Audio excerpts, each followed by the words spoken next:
Recently যে WBCS 2022 প্রিলি গেল, সেখানে পিএসসি তার অ্যান্সার কি দিয়েছে আর যেগুলো কারেক্ট অ্যান্সার কি আর পিএসসি নিয়েছে, সেটাই আজকের বিষয়। হিউম্যান আই, যেটা which part of human eye has the maximum refractive, এটা হচ্ছে কারেক্ট অ্যান্সার কর্নিয়া, কিন্তু নিয়েছে লেন্স। আর who is the present chairman UPSC, correct answer মনস্বনী, নিয়েছে পিকে যোশী।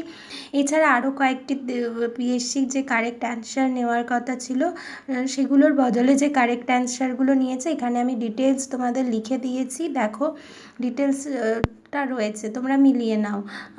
আর পিএসসি যে অ্যান্সার কি এটা কারেক্ট করা যাবে, দেখবে পিএসসি যে রেজাল্ট অ্যান্সার কি দিয়ে দিয়েছে, উপরে একটা লিঙ্ক আছে, ওই লিঙ্কে তোমরা 28শে জুন থেকে ওই লিঙ্কে যাবে, শুনে নাও।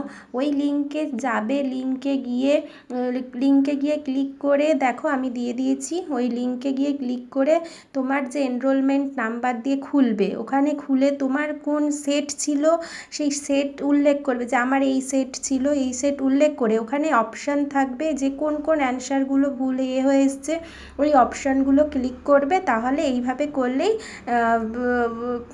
এটা এরমভাবে করলেই হয়ে যাবে। আর এটা 28শে জুন থেকে দেখো নিচে দিয়ে দিয়েছে 4th জুলাই পর্যন্ত চলবে, এর মধ্যেই কিন্তু তোমাদের অ্যান্সার কিগুলোকে উল্লেখ করে ওই এই যে জানা